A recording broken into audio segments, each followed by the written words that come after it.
And then here we go. All right. Hello, everyone. We are live from First Angel Media. We are live on Facebook. We are live on YouTube.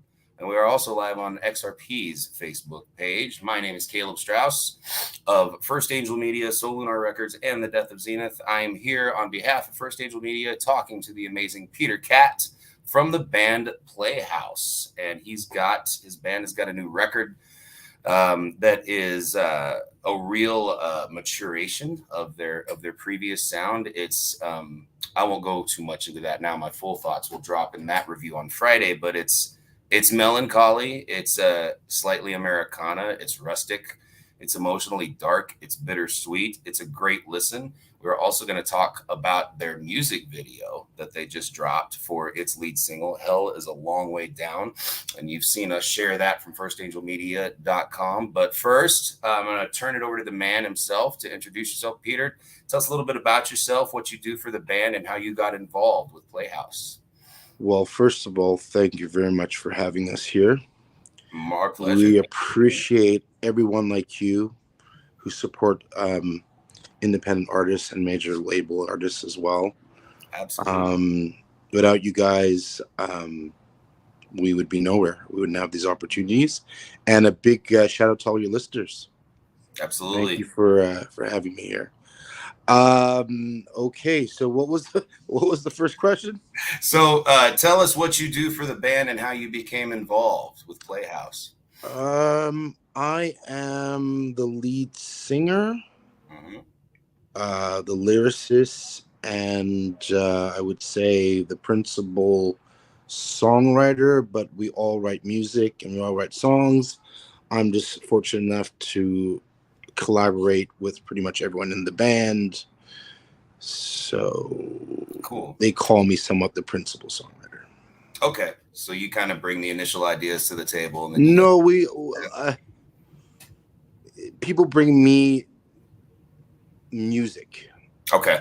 just like chords or orchestration, and then I weave a vocal melody over that, Got you.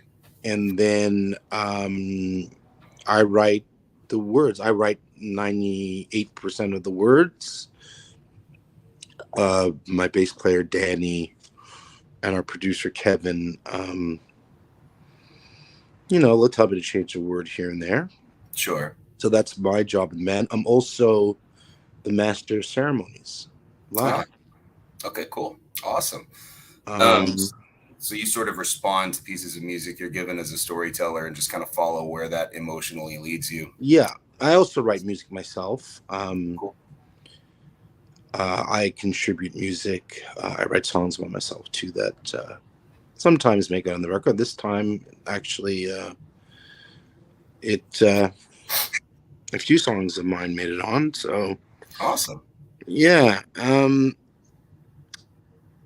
I've been in the band since day one. And you guys have been active for how long? Quite a while, I remember reading in your bio. We're celebrating this month 35 years. 35 years. Wow. Congratulations. That's Thanks, quite a trek. buddy. It is Thank you. not easy to have that kind of longevity in this industry. So Well, major we had a kudos. bit of a break, Okay. which helped. Yeah. But 35 years, the same lineup. Yeah. Uh, we're very proud of that, and all credit goes out to our fans who uh, Yeah. who let us have this journey with them. So That's amazing. Yeah. yeah, Especially with the same lineup. That's a big achievement. yeah, Kudos. Well, and you are celebrating in style with a new record and a new right. video. You've got a new video for Hell's a Long Way Down. Really like Well, that. we actually have a video after that that was released recent. Well, Okay, cool. Um, for a song called Champagne. yeah. That came out, I think, 3 weeks ago. And funny enough, our next video comes out next week. Wow, you So guys are we're just literally releasing a video a month at this point. that's awesome. That's awesome. Yeah. That's not easy to do either. Well, um, our record label, RFL, and our bass player, Danny, they're very in tune with the market. Hmm.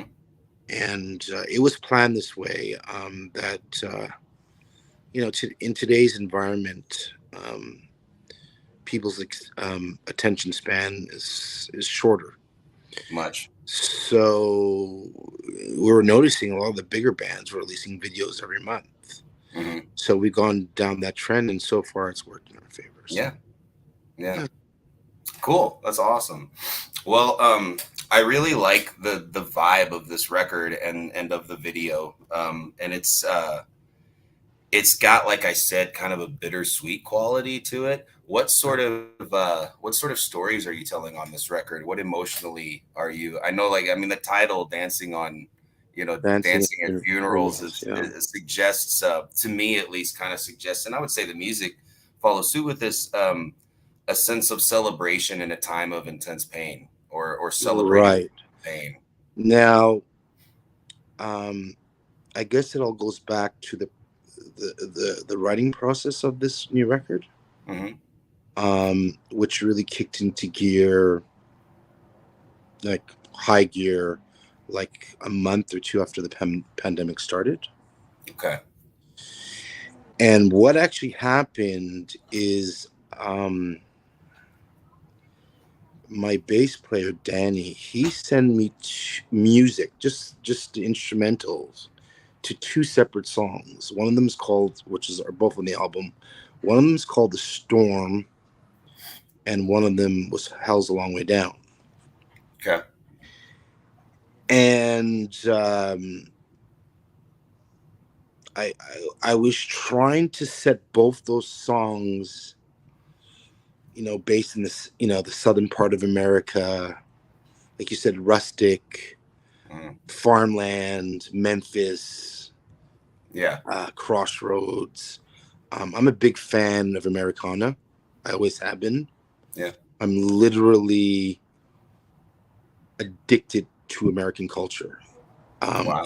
and American politics and American history. It's always been one of my biggest fascinations. Okay. So a lot of my songs, the landscape and pictures I have in my head, it's that.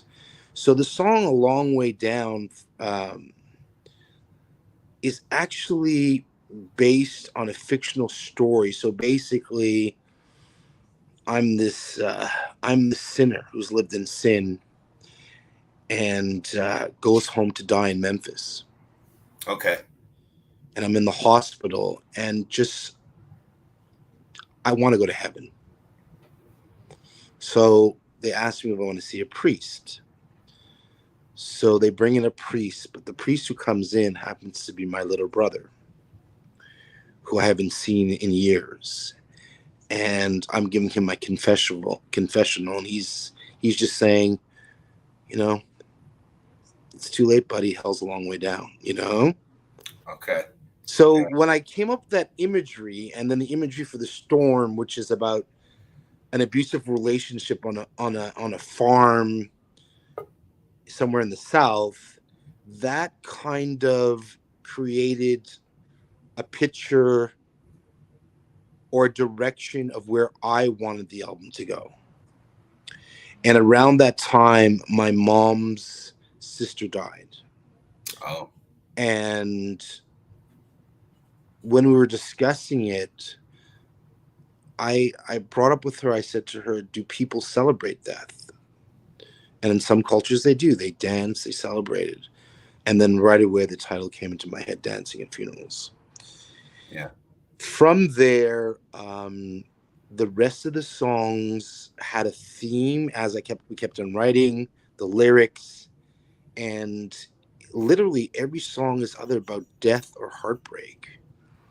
And I'm a super happy guy, super positive guy, but it was the theme, Yeah. and I guess it was the mood of the whole world at that point. Sure.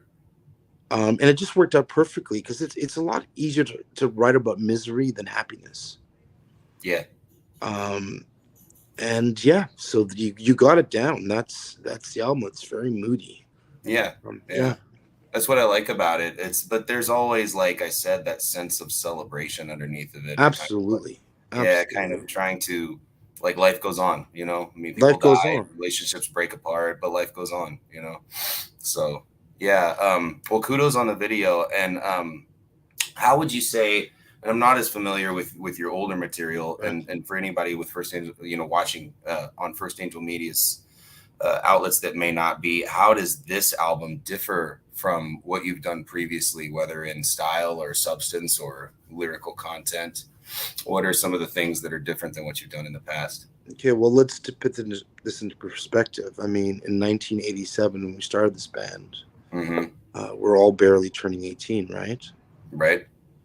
And Guns N' Roses and Bon Jovi and Poison were the top of the charts, Yeah. and we were a glam rock band, and we tried to emulate these bands. So back then, we were writing a lot of songs about partying and girls, and you could call it a bit bubblegum.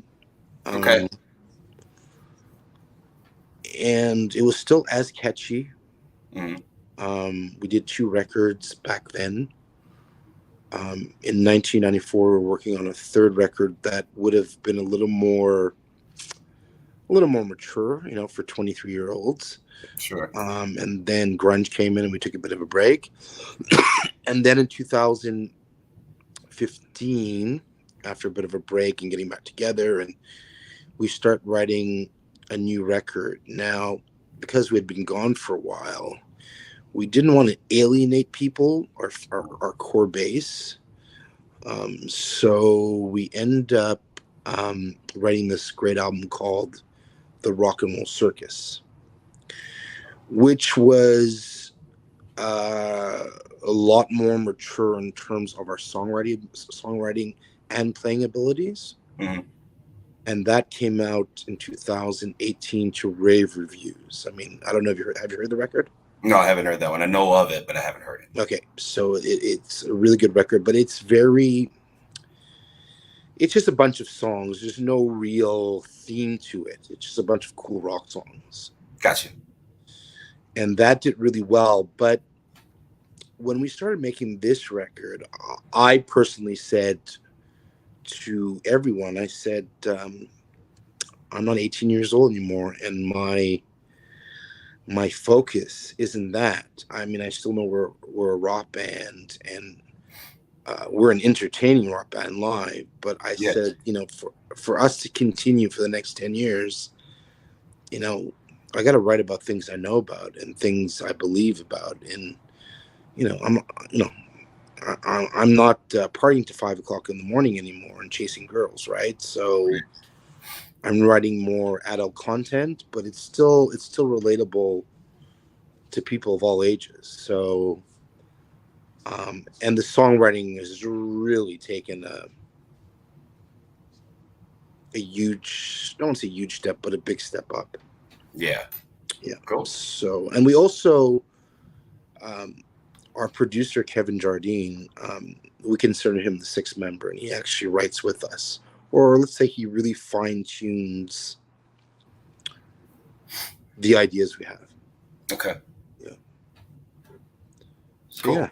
Yeah. Well, what that, like I said, what I like about this record, this new one, is the unified aesthetic. There's almost a cinematic quality to it. There you go. It's That even, word was thrown out literally every day in studio. and Cinema. that's something I'm really attracted to in music, is that quality, something that feels almost like a film. And this album does. I mean, it feels like maybe a series of vignettes, but it still feels very like, here's this story, and then maybe a slight intermission, but we lead basically right into this story. But it's all unified under Yeah. that kind of like Southern rock, Americana, maybe kind of like gothic Southern rock sort of vibe. Southern rock is Yeah. literally my favorite kind of music. Okay, cool. Um, blues based Southern rock, gospel. I love gospel music. Yeah, powerful Um, stuff. so a lot of our if you hear the original versions of these songs, Hmm. it's just it's literally um, just an acoustic guitar or a piano and the catalyst of the song. And then, you know, we start building around the orchestration but if you just break it down, it's just an acoustic and a voice, right? So Right.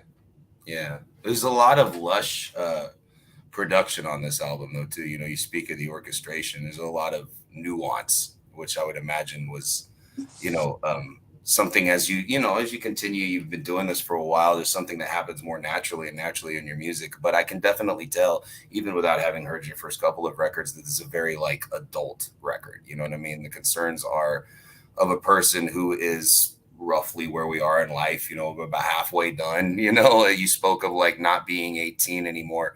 Kind of leads me to a question I was going to ask you anyway, and I ask a lot of bands this is Right. like, but it really applies to you guys because you guys have been around for so long. And yes, you took a break, but how important do you think, this is sort of for you other musicians watching, how important do you think authenticity is to longevity in music? Well, I guess when you're younger, you're just trying so much just to be part of the scene Hmm. and being accepted, and you do follow trends when you're younger. Hmm. But I would definitely say right now, and I'm just saying this on behalf of myself, I'm not speaking for the rest of the guys. Sure. I could care less if people like my music or not. I write it for myself. And how authentic is it? Well, it's not super original. We didn't recreate the wheel, but it's authentic to me. Exactly. Um, I believe in it. I believe in the stories behind it. We were very careful to select songs that we actually believe in. So yeah, I think it's pretty at this stage. It's and this stage and moving forward, it's going to be very authentic. Yeah, I think that's something that maybe happens naturally as you progress too. You Sure. become more and more yourself. You sound Yep. less and less like your influences, For and more sure. just like, For sure. Playhouse sounds more and more like Playhouse. Yeah. Awesome. So you mentioned some of your influences. You mentioned were Guns N' Roses, Bon Jovi. Who's who are some of the earlier, some more of the earlier influences that got you guys going, and who is influencing you now? Are there artists that maybe you would not have given a second thought or the time of day when you were 18 years old that now all of a sudden you find a lot of inspiration in, even if it's something totally different from what you do? Okay, so you got to know something about our band is that Hmm. we're five very individual people. Sure. Um, Me, Danny, and our drummer Steve, we're literally musical sponges. We like everything from hip hop to disco to rock to blues, jazz. It's just music, right? Good melody, Right. good beats. We go with it. But collectively, when we were younger, we were into like the Stones, the Who, Floyd, the Beatles, uh, Zeppelin, DC. The list goes on. It's just endless. So Yeah. we're literally musical sponges, and we have a big rule in our band. Um, well, I call it we're a musical band. We're not a hard rock band. We're not a disco band. It's just that we have rocking guitars in our band, rocking drums, Mhm. but we're all about writing good songs, and we literally draw from all those influences. I mean, I'm literally at the moment discovering ABBA, and I used to hate ABBA. When people used to play ABBA, I'm like, please don't play that around me. And now I'm just listening to the genius of it. I actually saw a documentary. Um, I'm just blown away. Another band which I discovered late was the Eagles. Ah, that's interesting because I was going to say that's a band that came to mind listening to this new record is the Eagles. Yeah, Not stylistically necessarily, but I don't know. Context and wonderful. content, a That is a lot huge there. compliment. Huge Cool. compliment. Cool. It's just got that feeling of driving down an American highway, you Yep. know? Well, you nailed it because that's Yeah. what the album's about. Yeah. That's awesome. That's awesome. Um, so the album is out now, right? Or when does the album come out? It If was released last Friday last Friday. So worldwide. So we're you waiting guys can for listen to it.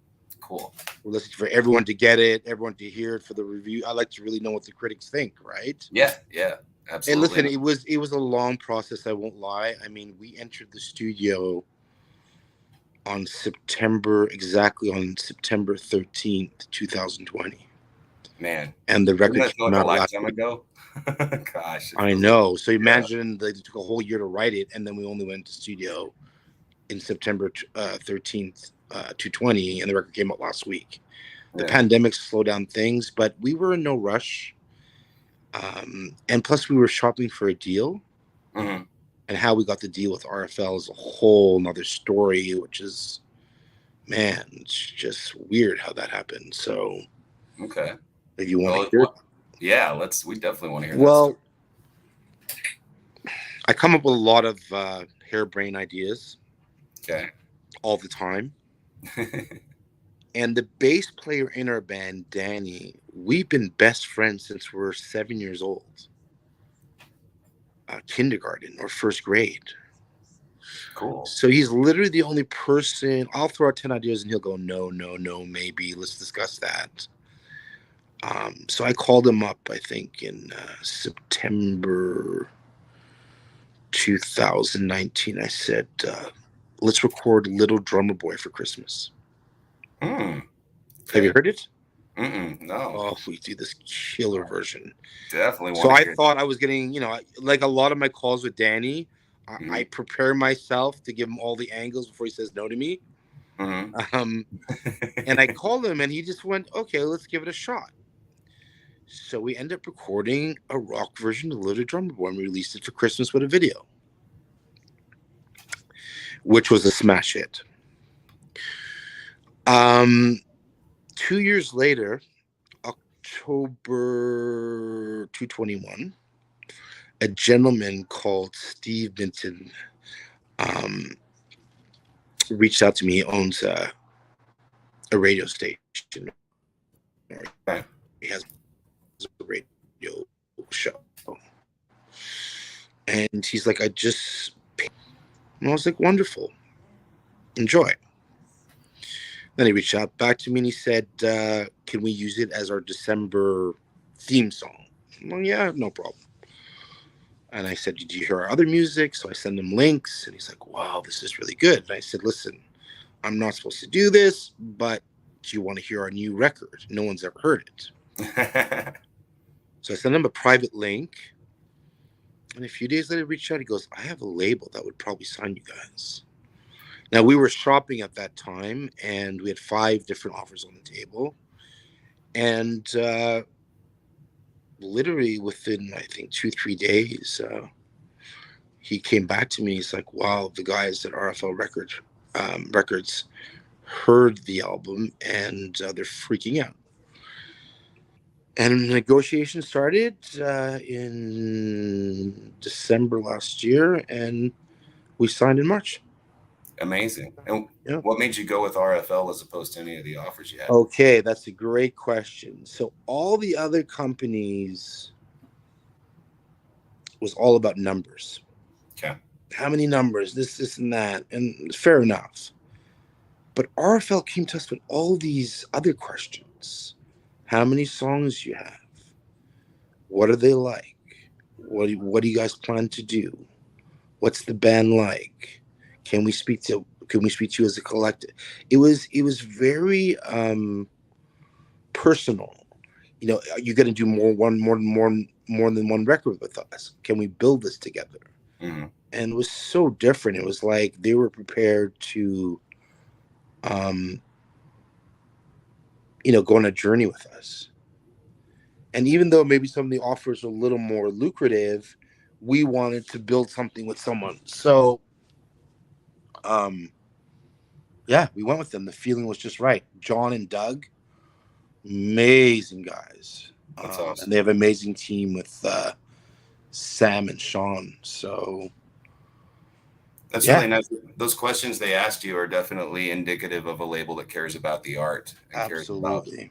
you know, like as you say, building something together and building a culture and a Yeah. collective together rather than numbers, And which they've been amazing. I mean, we that's great. literally chat 10, 15 times a day. It's not even like once a week. It's literally 3 times every hour.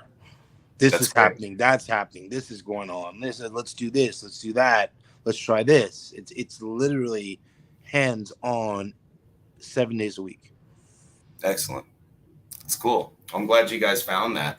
Um, how many labels had you been on previously before RFL with your other records? We weren't. Oh, okay. This Our first first one. album sold about 1,500 copies. Our second album sold almost 20,000. Wow. In 1990. Okay. At that point, there were a lot of labels willing to sign us, but a lot of labels were getting nervous too because they were signing so many bands. Sure. And then when we came out in 2018 with the Rock and Roll Circus, we weren't really shopping, but we thought this time around we better shop. We need help getting this around the world. So Yeah. we Excellent. are.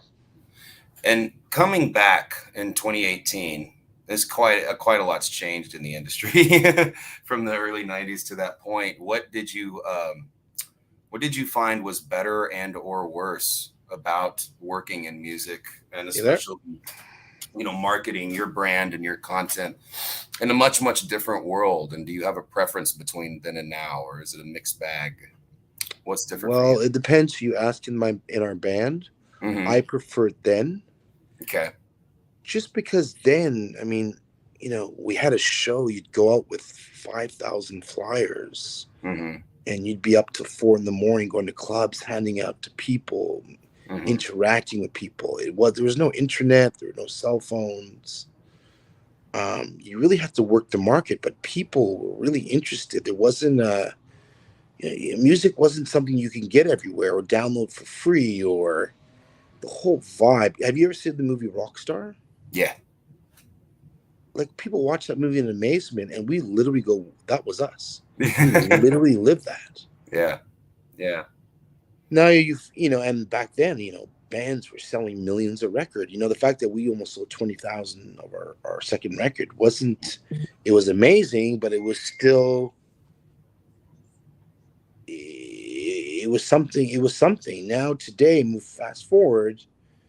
You know, everyone and his dog can make a record at home, Yeah. and the industry is literally, the music industry has been destroyed in terms of, you know bands used to tour to sell records. Now bands um, have to get on tour. I mean, bands used to tour to sell records.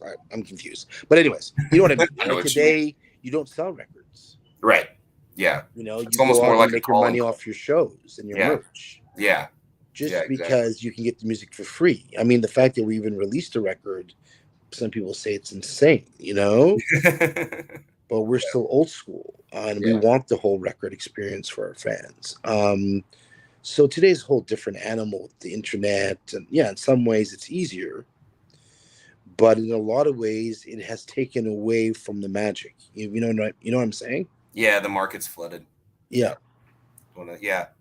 Yeah. I mean, I see it from both sides because I mean, obviously, I'm just now kind of foraying into the industry with my own music, so I don't have the basis of comparison because in the '90s I was in high school. You know right, what I mean?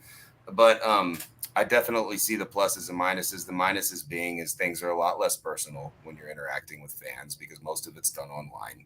right. And absolutely the album has been incredibly devalued just as a commodity.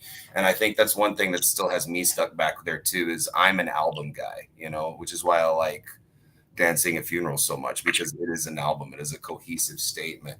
Right. How are you finding that your fans are responding to that format? I mean, I would guess that a lot of your fans feel the same way you do. They're old school. They want that album. They want the physical thing in their hand as well. How are your fan base responding to Well, I'll tell you something about Playhouse. that? We're not old school. Our fans are not old school. Like, we're Okay. literally, like, if you look at the stats, we cater from literally 24 to the age of 60. We did our album launch last Saturday night, and Mhm. if you look at the crowd, the place was sold out. I mean, it was packed. Excellent. Um, just the range. I mean, our old fans from 1987 have brought their children, and other people. It was just a weird, not weird, just a huge range of people, but everyone seems to be digging it. I mean, it's too soon to say Hmm. because the record just came out. But we'll see. I mean, we're really putting a lot of effort behind it, and every video will push the record even more. And maybe people will just buy the singles and eventually buy the collective, the record. Hmm. But again, I can't answer that question um, for sure, just because I don't know yet. But so far, so good. Cool. Awesome. Yeah. And of course, it's still a young record, so time Yeah. will tell. Um, so let's talk about a little bit about the videos that you've done for this Hmm. record. You got Champagne, you got Hell's a Long Way Down, you got a new one coming out soon. Who were these directed by, or who were Okay, these? so the first single was released, I believe, in March. It was the first single off the album called "The Storm." Okay, It's animated. cool. How did a guy named Raf? This is a great story. So the record we don't have a record deal yet. A friend reaches out to me and says, "Oh, I got an animated video done." I checked it. I'm like, "Cool. How much did that cost you?" He goes, "Well, that I can't discuss with you, but here's the guy's email." I kind of forgot about it. About a month later, I remember the email. I mailed the guy. I said, "Could you make an animated video for us?" And he's like, "Sure, $4,000." Ooh, And I was like, "No, pretty we don't steep. have that. So thank you very much and good luck." And he mailed me back and said, "Well, who's the band?" And I'm like, "Well, we're Playhouse. This is our story." He mails me back. He goes, "When I was a teenager, I used to come to all your shows." Hey, look at that. And he's like, "I'll do it for literally nothing." So I don't want to tell you what we pay him, but it was almost that. Raph, we love you. Don't take offense. And he made this amazing animated video, better than we ever thought would come out. And we released it. It was the first thing RFL released for us, and it was amazing. That's incredible. Yeah, his name is Raph. And you got to check out the video. Hell is a Long Way Down was an idea I had just because one of my favorite all-time videos is Bon Jovi's "Wanted Dead or Alive." Oh, it's a great video. Yeah, Yeah, so obviously we don't have a jet plane, and we're not playing in front of, you know, 20,000 seat arenas. sure. But we were trying to capture that same vibe of not just the show, but the audience and the backstage, and Jarrett Pollock filmed and directed that video. Um, and it came out really good. I'm really happy with Hell's a Long Way Down. It's a great video. Yeah, Yeah, and you really captured that rustic Americana vibe with the visuals as well as the music. right, right. Yeah, very great. Yeah. Now, the most controversial song, in my opinion, on the record is our third single, "Champagne." Mm, The only reason it came out third is because it's a summer song. okay. And because the record only has a certain life cycle, there's no way we could have waited a whole another year to release it for summer 2023. So we were in Sure. a situation we had to release it this summer. Um, there was a lot of different ideas presented for the video. And then me, my bass player Danny, and Jared sat down and we came up with this concept and we built on it. And it's literally been our fastest streaming video and our fastest growing single ever. Awesome. Amazing. Yeah, it is amazing. Yeah. Though during the process of making this record, I was very resistant to actually have the song on the album. That controversial, huh? Do you care to Well, do you yeah, care go to ahead. talk a little bit about the background of it and what inspired it? Sure. So again, Danny and me have been best friends since we were little kids. Hmm. And I was at his house one night, and we were drinking some wine, a bit tipsy. he just picked up the acoustic guitar and he started playing a chord pattern, and I just started singing, "Woman, you stand out like a glass of champagne." And we're just laughing and joking, but anything we ever do, I pull up my phone to record. So before I left this house, I said, "Well, just let's." I sang over it, but I said, "Let's just record a version of you playing the chords by yourself." So I went home, and about a week later, I sat there at my computer and I wrote the first verse and the chorus, and I sent it to him, and he wrote me back saying, "Oh, I didn't think you'd actually work on this." And we both had a laugh, and we're like, "Whatever. This is corny. This song." We filed it, and then you start working on the record, and then we got to the point where we're going to pre-production with our producer. He said, "I want to hear everything you have." So we had 36 songs when we entered the recording studio. 36 song ideas, Get a little chunk. Yeah. and Champagne was literally number 2 on that Oh, list. okay. But me and Danny had already made a firm decision. There's no way this is going to be on the record. Okay. So we're sitting there with a producer, and he plays Champagne, and midway through it, he stops. He goes, "This is on the record, and this is a hit." And I looked at him and I said, "This is not on the record. I don't care if it's a hit. It's just not going to be on the record." Because it was a joke. Yeah. So they outvoted me. And I'm a fighter, but this time I was like, well, we'll see. Now we're in the studio for 10 months. And by the eighth month, most of all the songs are done, but this song is still nothing's done to it. There's a drum beat and a corny guitar part. And I'm thinking, while we're getting closer to the end, we're never going to finish this. Fantastic. Mm-hmm. And at the end, everyone came to the party, and it turned out way better than I thought.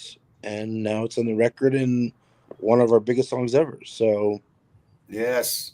Well, not congrats. due to me. I just wrote the lyrics and the melody, but it's Yeah. because those guys believed in it. So Yeah. Well, that's awesome.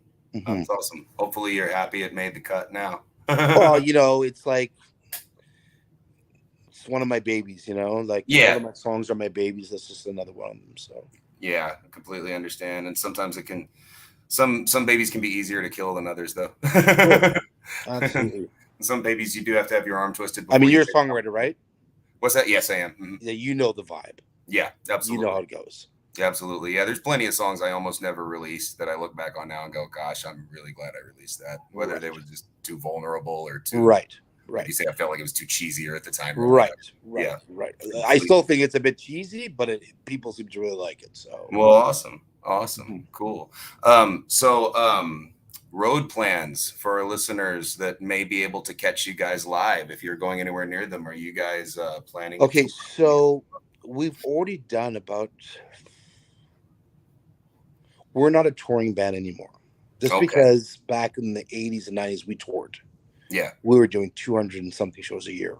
Wow, that's heavy. Yeah. Yeah, for like 7 years. Mhm. So, um, now we're all. Some of the guys are family men. They have kids, not me, but some of the guys. Sure. So we pick our battles these days. Yeah. We've already done, I think, 15 shows this year. Okay. We got another 16, maybe 16 left Okay. for this year, and then the next cycle will begin. So Okay. all the shows are based in Canada at the moment: Quebec, Ontario. I think we're going out to Halifax, and then next year we're planning to come to the States. We're going to do California, Vegas. Those are the 2 places that have been discussed. Okay. Cool. Um, I think I think we might be coming out to your area of the world too. So, and we'll play New York a lot Yeah. because we're closer to New York on Sure. the East Coast. Yeah. But we'll run. I'm a bit confused, like what is actually happening, because there is talk of a follow up to this record. Already. Cool. Okay. Yeah, because we kind of work slow, Yeah, so there's a lot of planning, and we're the type of band. If we're going to record 10 songs, we're going to write 30 or 40 of them yeah. and choose the best 10, Sure. right? Yeah, But we have the thing about this record. There's a very conscious effort. We've always been a singles band. We write a lot of singles. okay. That's our thing. It's not Yeah, really singles. We just write really catchy songs that don't drag out too long. yeah. No, they are. Yeah, they're concise. They have Right, hooks and right. choruses, and So you yeah, can call them singles. You can call them whatever you want. yeah. Um, so we're only on single 4 now. The new next single, which drops Mhm. next week, and the videos, the actual title track, "Dancing at Funerals." So that's single 4, and there's plans for another 4 singles to drop after that. Cool. Okay. And will all of those have videos as well? Yeah, Excellent. Okay, cool. yeah. People don't Awesome. like stuff without videos these days. Yeah, it's very video based Yeah, industry anymore. Everything's on I everything's don't on even think a visual media. lyric video really works anymore because people want to see the actual video. So Yeah, it's expensive. I won't lie; it's not as it expensive as it is. was, but it's still expensive. So we're Yeah. trying to. So we're gonna do that. Release videos, keep playing, and we'll see how it goes. One of the things I've always loved about music videos, ever since I started getting into music, is it always felt like almost like a trailer for the Right, album. You right. know, like I'm thinking, and I work in film too a little bit, so I'm thinking Oh like wow. picture. I just think in that way. Hmm. Um, so what's cool about music videos to me is they're a chance to represent what the album is on a Right, more in a more visual way. You know what I right, mean? right. So these new videos you have coming out, is it going to have that sort of concise aesthetic that the record has, or are we going in more Absolutely. directions? The next Yeah, one's called "Dancing at Funerals." You can imagine what that's about. yeah, absolutely. Um, then we're releasing the one after that, "Million Miles," Okay, which we're all hoping is going to be quite a big song for us. Because when we play the record to everyone, that seems to be the one of the standout tracks. I do like that one. I mean, I'll say the Um, rest Friday, but I will say I do like that yeah, one. it has a story. So we went back to the same guy that did our animated video. Okay, He's doing something a bit darker and sadder for that. okay, cool. So that's coming out in September, and then we're now in discussions to see what the other singles will be. But everything kind of fits perfectly with the tracks so far. Okay, cool. It's not like random. Like we kind of have concepts, but we also have a limited budget and resources, right? So Sure, sure. So you said that there's already talk of a follow up. yeah, Do you know yet what sort of vibe or aesthetic or content you're going to go for on that? I mean, you've gone down this road with this sort of like kind of dark, heavy Americana vibe. What's next? Is it going to be a continuation of that, a completely different thing? Where do we go from here? Or do you okay. know yet? So it's funny because you really got it, man. Like some of the guys in my band can't even say what you said, or like I know my bass player can, and I Yeah, know some guys at the label can, but I've never yeah. heard my guitarist going, "Hey, man, this is kind of like." Um, I don't want to say we're gonna do a copycat record, Hmm. but we're gonna take personally, and I'm just saying this now because I don't know what's gonna happen. Yeah, of But course. how I'm feeling now, I Hmm. want to take that southern thing even deeper, like 5 notches up. Like this the show American Pickers.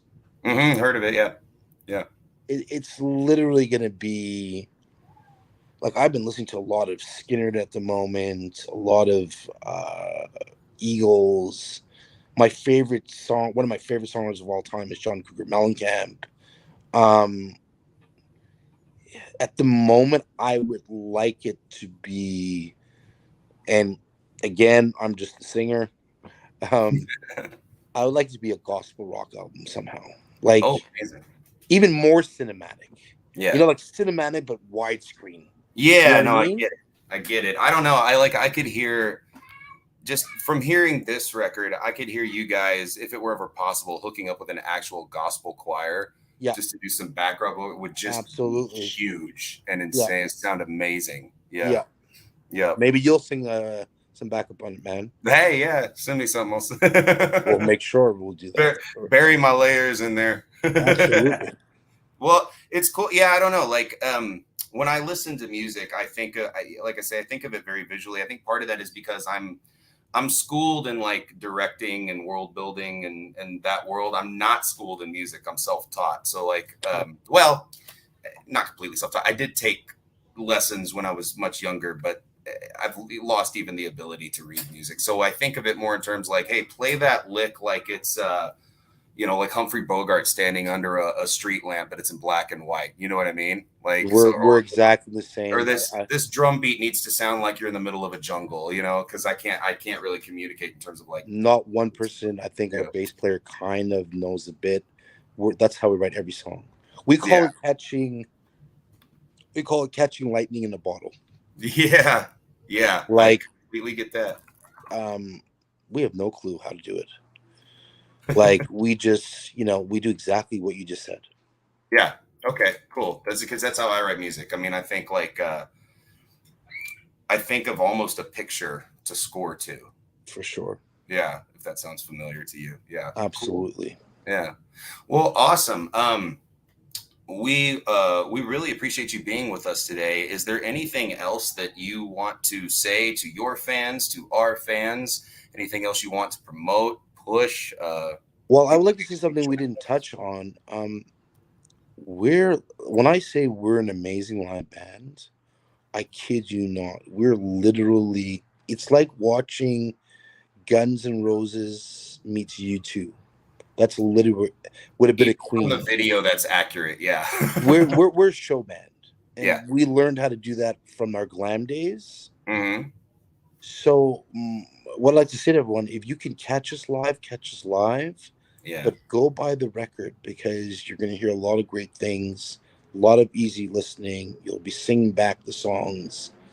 Um, I don't. I'm the last person that likes putting my band on a pedestal. Really, I am. Sure. But this album's a gem. So do us all a favor, support local people, local radio stations, and support local music and support Playhouse. Absolutely. And I have to agree. The record does. It is. It's amazing. It's And we're looking. I can't wait for your review. I've been looking for reviews everywhere. I just want people. I want to know what we did was right or wrong, or what people thought. Did we have yeah. Well, touch I can tell details? you kind of how I approach reviews in general, without blowing the things I'm going to say. Hmm. I tend not to. Obviously, I really like the record. Right. I don't really write reviews from a place of liking it versus not liking it. What I try to do, because again, going back to that, I see it as like a film or a world or Right. a vibe. So what I try to do is paint sort of a snapshot of that for the reader and let them decide whether or not they want to investigate that. But like a lot of the adjectives I've been throwing at you that I get from your music, those things are going to show up. So I'm going to present it more like this is what you're in for if you press play. Right. Right. And one of the things I really liked about you guys is when I first got your promo pack and I saw the band photos, I didn't know what you guys were going to sound like. Right. I'm like, this could be anything from a new wave band to an industrial band to a Sure. southern rock band, like. Right. But I definitely get the vibe that you guys are a show band and Yeah. that you're an excellent live band. The footage from Hell's a Long Way Down is really high quality and authentic, and I think Right. shows you at your best. So yeah, I would back that up. Everybody go to facebook.com/Playhouse Rocks. The link is right under my big ugly face on this screen. Go there, follow them on their socials. Stay tuned because they've got a lot of great content coming. Stay tuned for our review on First Angel Media and definitely check out Playhouse. Peter, thank you so much for being with us. Thank you to you and your listeners. We really are grateful for this opportunity. Awesome. Us too. It was a pleasure talking to you, and we hope it's not the last time. All right. Take care, buddy. You too. All right, everybody. Have a great afternoon and a great rest of your week. Peace.